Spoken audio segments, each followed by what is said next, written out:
So you're all very welcome to this small practice information session, and I'm joined today by Sonia McEntee and Cathal Byrne, and we're going to be discussing setting up in practice and practitioner experiences. So you're very welcome, Sonia, and you're very welcome, Cathal, to this session today. So you're all very welcome. So I guess we'll just get started, really. And my kind of first question, just to kind of open it out, and today's session is going to be just exploring some of the different practitioner experiences that both Cathal and Sonia have experienced in setting up. So a little bit, Sonia McEntee is over 20 years as a sole practitioner, was a sole practitioner 2012 with the Irish Law Awards, and is based up in Cavan. So a long experience and record of how it works. And then we have Cathal Byrne, who's based in Enniscorthy, and he's recently set up on October 21. So brand new, out of the box. So it'll be interesting to see the different strategies that each of you have taken. So you're very welcome. Thanks for coming along. So just to get started, I suppose we'll start with you, Cathal. Cathal, yeah. Do you want to tell us a little bit about yourself and how you got involved in law and then decided to set up a practice as well? Yeah, so I opened my practice effectively straight out of Blackhall. I started in law back in 2014. I studied did a law and business degree. Always had an interest in the business side of things. And I suppose right from back then, I knew that I'd like to open up my own practice. So I started in apprenticeship in Enniscorthy in a small firm, and that firm, I suppose, had about 8 solicitors. So in the rural area that I'm in Enniscorthy and County Wexford, that would be seen as quite a large firm locally.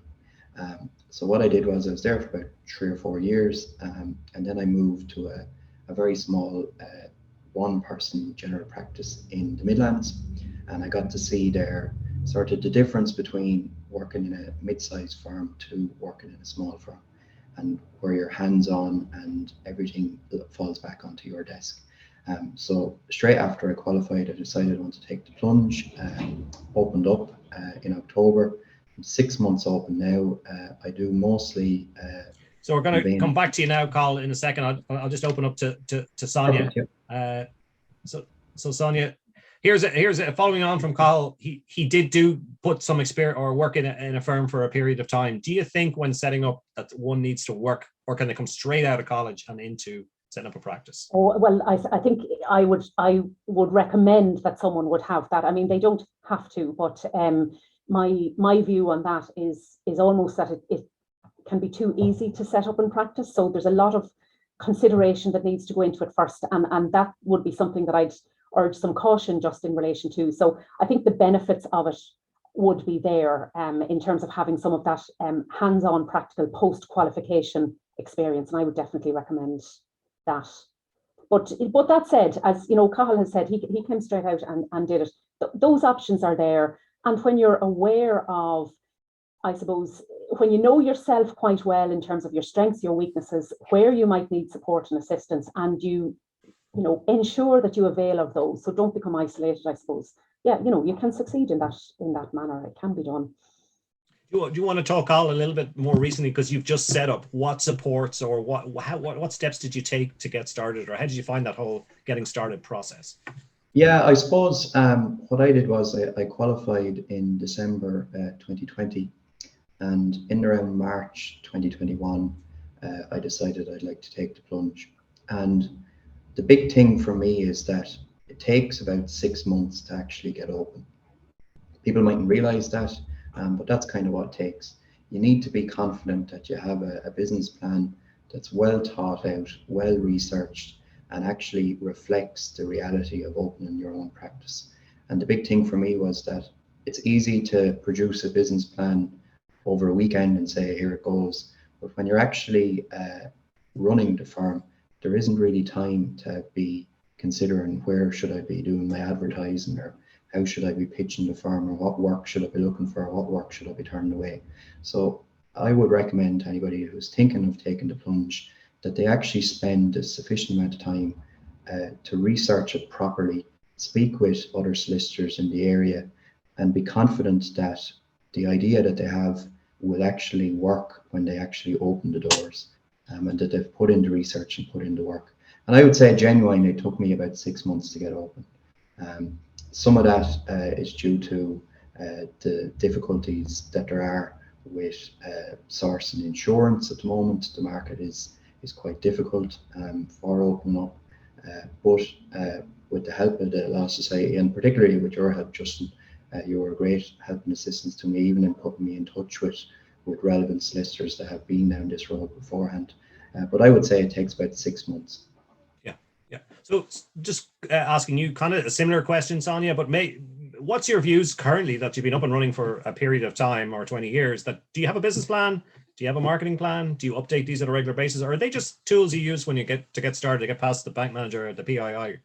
Well, you might use them in that way to get started, Justin, but no, they have to be live documents. And yet at the same time, when you sit down and write a business plan or write a marketing plan, there needs to be enough thought put into it that it is something you can work to and measure yourself against, even though you may, after 6 months, end up changing some of it. And obviously after 12 months, maybe a more in-depth review anyway.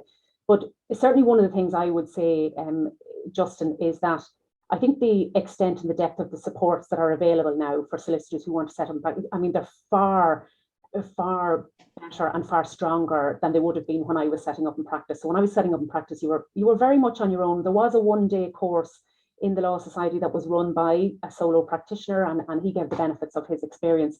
But I think now there's almost information overload, though. I do think there might be a benefit in some assistance. It's interesting to hear Cathal reference, availing of some of that assistance in terms of distilling what it is that you need and what it is that you need to focus on. Because, 6 months is a fair lead-in time to actually opening your door, getting up and running and starting to generate income. I set up in 2002. So to be honest with you, the country was in an upward trajectory at the time. So I was able to just open my door and get started. I didn't have the insurance challenges at that time that solicitors are facing today. Now, I do obviously today have them on the same basis as everyone else, but just in terms of getting started, I didn't have that challenge. There was ready access to funding from banks. It was a very, very different environment. There's no doubt about that. But if I was to reference one document tying in with some of what Cathal has said as well, some of the workbooks that the Law Society have produced, I think, are hugely helpful in this, in terms of getting you thinking along the right lines. Now, I feel myself that they're too detailed in certain respects, but if you were to take aspects of those documents and use them to formulate your plan, and then with a view to revisiting it regularly. Yeah. These are the documents you're referring to, which are on the Practice Hub, which is like the growth workbook, the marketing workbook, and there's a whole lot of other precedents and business plan templates, etc. Yes, they're guidance and points to going in a particular direction, informed but not very exacting. Exactly. Yeah. And can be ignored. Parts of them can be ignored, which a business plan is a live document, changes all the time. You can't afford to get too bogged down in aspects of it. You're better to have a business plan that's good to go, as opposed to working with a view to having something that you feel is perfect. So yeah. There's one overlying thing in a business plan that everyone must remember, is that it makes sort of common sense that your projections grow in a sort of a reasonable fashion, 1 to 2, 2 to 3, as opposed to 1 to 10 to 100.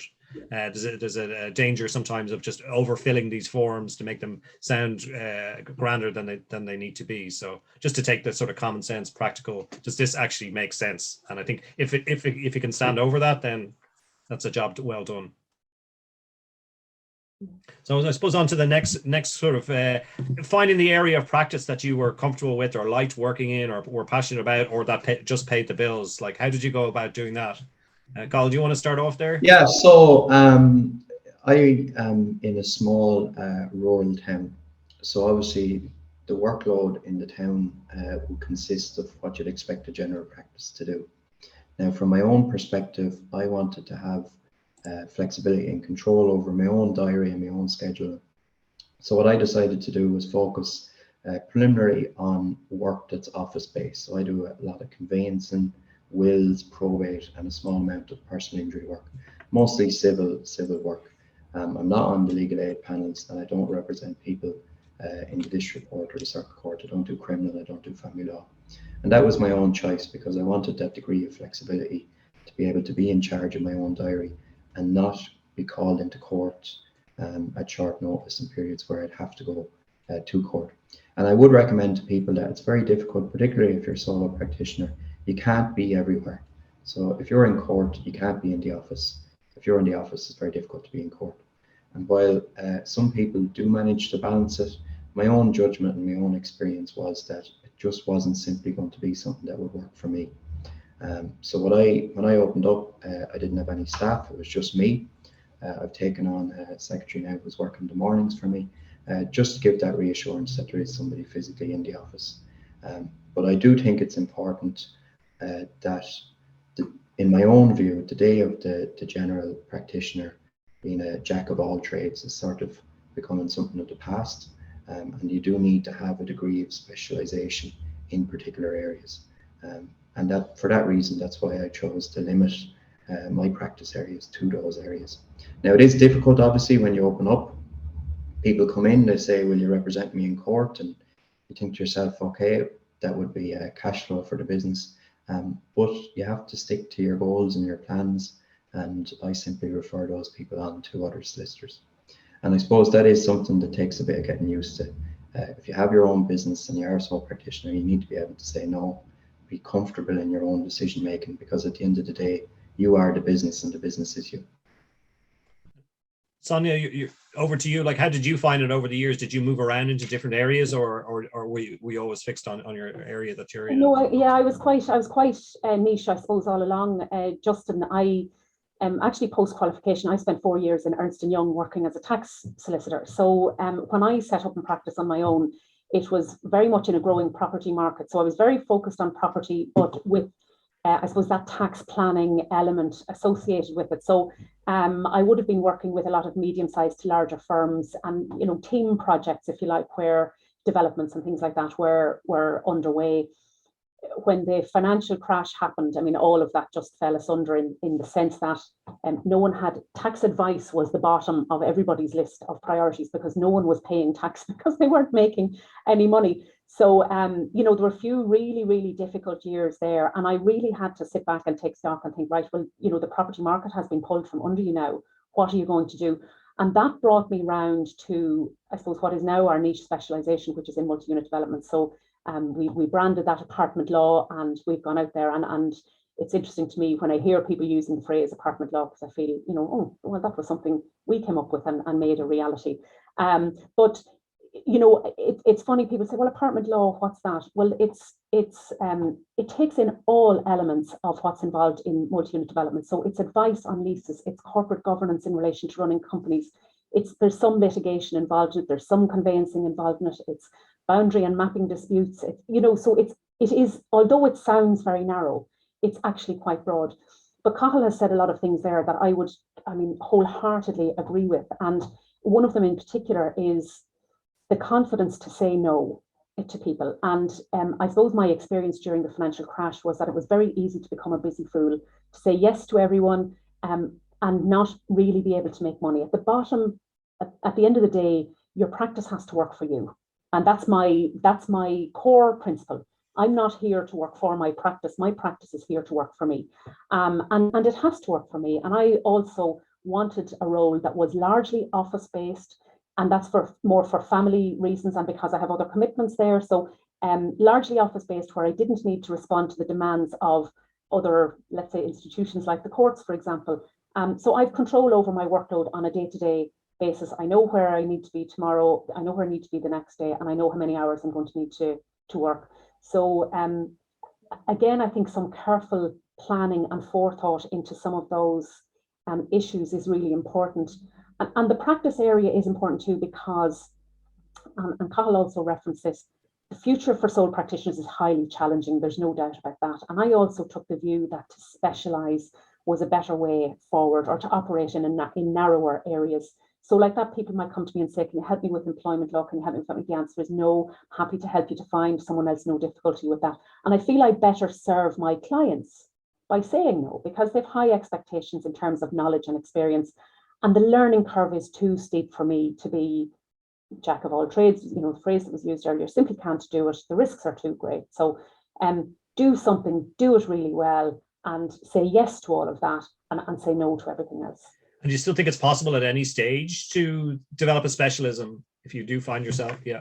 Yeah, in my view, yes. And I hope I'm not jumping in ahead of you, Cathal, but in my view, yes. And although you would have to just be mindful of, so much of the work that we do have has a very long tail, so you can start working on something, it can take you several years to bring it to a conclusion. So if you're going to move from a general practice focus into something more specialist, you have to remember that you have to still deal with all of those files that are open and manage them out whatever way. Maybe the way to manage it is to say to people, you know what, I'm not doing this work anymore, and you need to find a new solicitor to help you to finish out this particular piece of work, or you take on to it. But it's important that you manage that piece really carefully too. So just coming back to Carl, then maybe just on your management of your cash flow and your pricing and your costing in sort of the first 6 months, and the temptation is to take all of the work, as Sonia was sort of saying maybe we should say no. So how have you managed that, and how have you moved towards maybe specializing? Yeah, so it's a really good point. I operate on a predominantly a fixed fee basis. So people that come to me, clients, they have the reassurance that bar something completely out of the blue happens, they know what the costs are going to be, and they know to budget for those costs right from the beginning. But what I do is, when a client contacts the office looking for a quotation, I say to them that in the areas I work, if there is something that is unexpected, so say for example in conveyancing, if it happens that the property is not registered as registry of deeds title, and wasn't anticipated at the start, I do put in the section 150 and the terms of engagement that I reserve the right to increase the fees in proportion to the change and the increased workload. And I think the public are reasonable. If you flag to them and you say that on the basis of the information you've given me so far, here is my fixed fee estimate of costs, but that it is an estimate, and if the workload seriously exceeds what would be reasonable in the circumstances, that I will charge an additional fee. In my situation, predominantly with conveyancing and probate, there is good cash flow in the sense that within 2 to 3 months, you should have the majority of the files closed. And I think one of the biggest challenges for any business, it's not just a legal business, is cash flow. Your costs come out every month, but yet your income is only coming sporadically. Now, lenders can help with that, but managing cash flow is a big thing, because it's no good being profitable at the end of the year if you're out of business after 6 months. Yeah. So just there was a question in there around financing to get started, and that's an interesting. I don't know. Did you put a lot of? I know you don't have to divulge what you don't want, but like, did you access bank financing, or how did you go about trying to have something? Yeah. So for me, what I did was I had I spent a lot of time trying to make sure that my startup costs were as small as possible. And it's tempting to need a big fancy office and brand new state-of-the-art equipment. But really, until the business can carry those costs, if the business can't cover them, then you end up covering them yourselves. And I suppose there is a temptation to look the part before necessarily you've actually made the finances to justify it. But I think for anybody, I would be strongly recommending that if they are thinking of making the plunge, that their startup costs are in proportion to what they can afford. So from my perspective, I was with AIB, and they were a great help to me in supporting the startup of the business. But I did find that there was a temptation maybe coming from them to allow me access to greater levels of credit than maybe what I needed.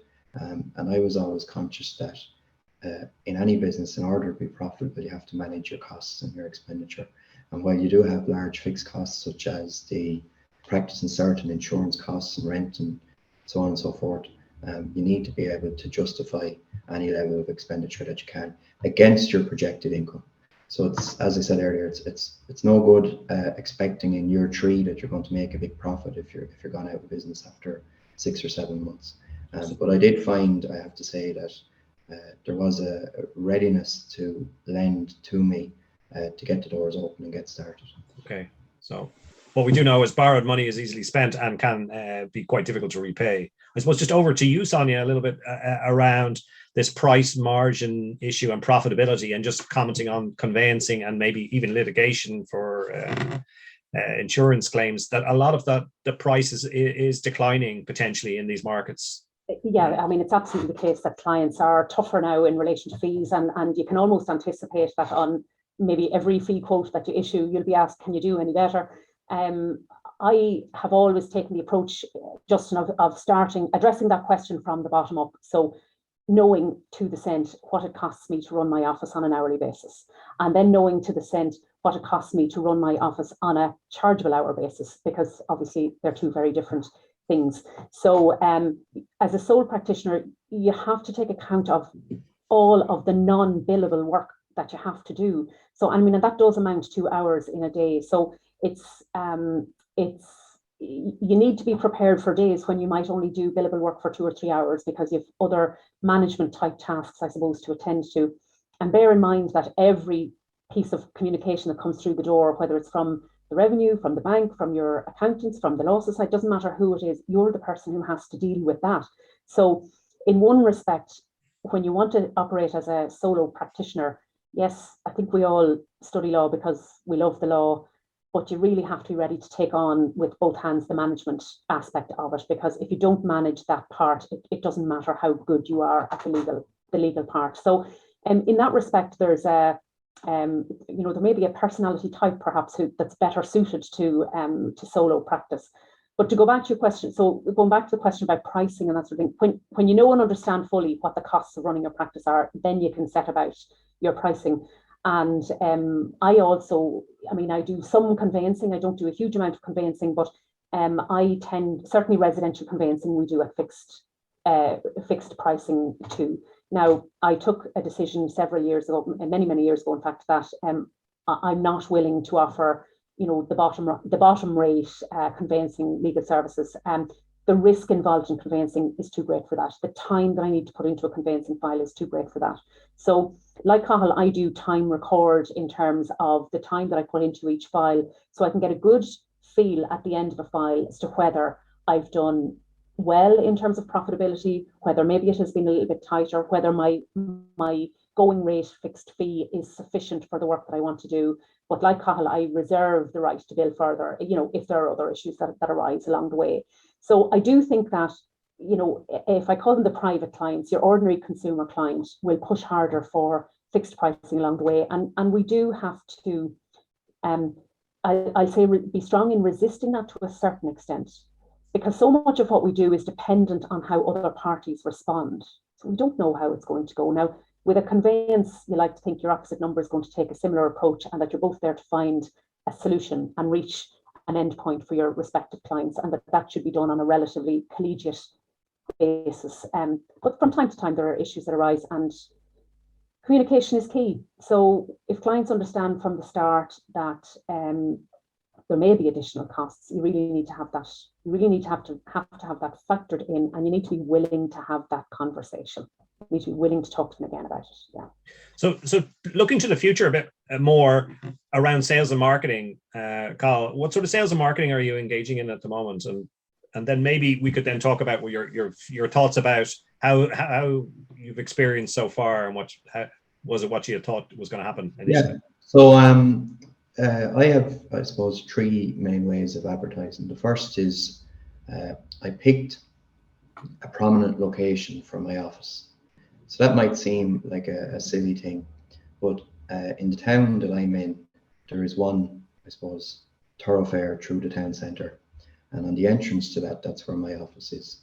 And I specifically sought out a base that would be prominent, so that people know if you have a business and you have open, you need to tell people that you're there.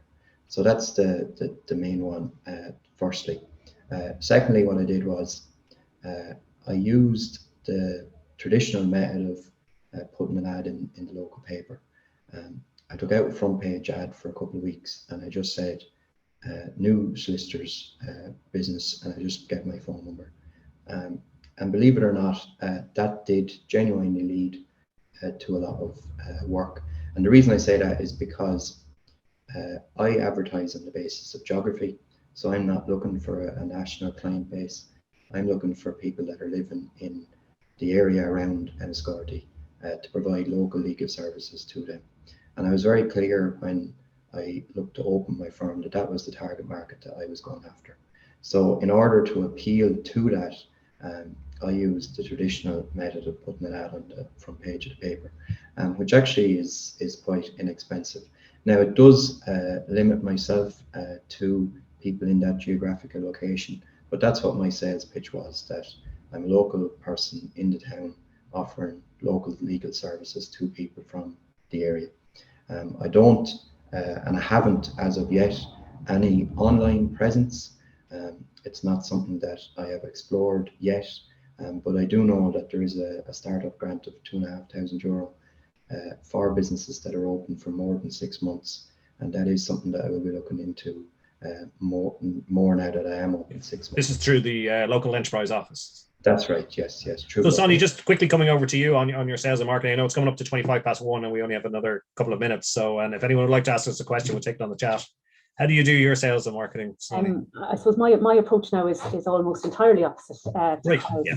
And I have a website which is currently being revamped, and we've accessed that grant to make use of that. And currently now we're looking at attending an exhibition in Croke Park in May, and to get back out, I suppose, physically to people. But I have looked, since we started to specialise in the multi-unit development aspect, my clientele is based across the country. So actually, in one respect, I was prepped for COVID just in the sense that I had been working remotely and had good technology systems in place going back to 2012, 2013. During that financial crash, actually, I used that time to invest in and upgrade the technology that I was using. So my clientele are across the country. And it's also niche, though, in the sense that if someone comes to me, I get many referrals from other solicitors. So that's how my practice has evolved over the years. So I'm not reliant on, let's say, the high street presence, or the person who's passing by the door, or the person who might pick up the local newspaper. And in fact, my office, I'm in quite a small office in Cavan Town. And what I say to people is, well, I practice wherever I happen to be standing at the time. So I don't feel in any way fixed to my location. And I moved my practice from Dublin to Cavan in 2017, again, going back to the family reasons in the background. So I think there's a way and means of approaching this, depending on what you want to do. As Colin said, he's very clear about who his clientele is and who he wants to target. I'm also very clear about my mandate's an entirely different approach.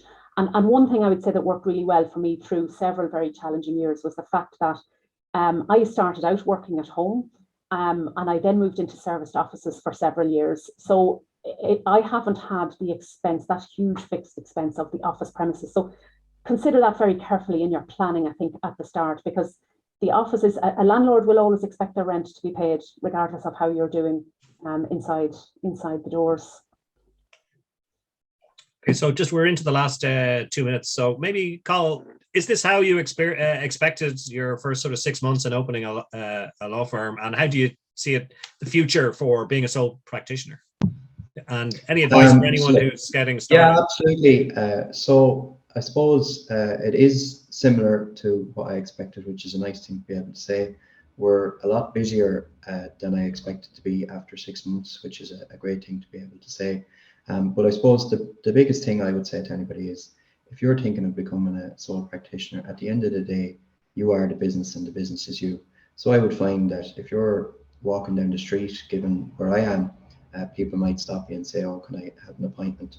Even though you mightn't be working at all, you could be at a match or be at some sort of event, and someone would say, oh, I need to make a will, could I come into you? And just to be alert to that. Another example that I would say is, because you are the business, so for example, this morning my printer gave trouble, and it's up to me to sort it out. There is no big IT department here. If something breaks, it's up to me to sort it out. And as Sonia very rightly put it, you're not necessarily acting as a solicitor all your time. You're also a business person, and that means that brings with it admin, administration, marketing, and so on and so forth. So if your predominant goal is to just simply be a solicitor, then maybe sole practice and setting up on your own isn't necessarily the thing for you. Okay. Wise words, Carl. Yeah, I'd absolutely agree with what Carl has just said, and he's touched on something else as well. When you're sole practitioner, you're always on. You're always working. You're always on the job, no matter where you are, no matter who you might meet, So that is one thing to take account of. It can be, it can be exhausting. It can be very draining. And one very great risk is that you can become quite isolated. So I suppose I say this with so many years on, and I would absolutely recommend that people get to know their colleagues locally well. Seek out your friends in the profession if you're having a challenge or a difficulty. And by that it might simply be a client issue or a legal issue that you're not quite sure how to address. And I'd say that particularly for people who might be coming straight out of Blackhall to set up, or who might have very limited practice experience. There'll be lots and lots of things that you're not sure how to go about. And to be honest with you, when you're not sure, you're losing time, losing money. So you need to be able to reach your decisions quickly. So absolutely reach out to your colleagues. And what you will find is that we are a very, very collegiate profession. You will always find someone who's willing to give you a little bit of time, a little bit of help. Listen, Sonia and Carl, thanks a million for joining us today. They're really wise words of wisdom. I learned a lot myself out of. They're very similar to running or setting up an entrepreneurial business. So I think you're both extremely entrepreneurial, and thanks for taking the time to share with us today. So in 2 weeks' time, we're joined by Liam Guarda and Bill Holland to talk about to learn more about mediation, and then new ways of working with the hybrid PPC hybrid course. So if you're thinking of hiring people, potentially this is a way that you could put them on a program that it's not full time. So, and then there's a series from the Dignity Matters report. So thanks very much for joining us. Slán, Oscar Margaret. Thanks, Justin. Bye. Thank you.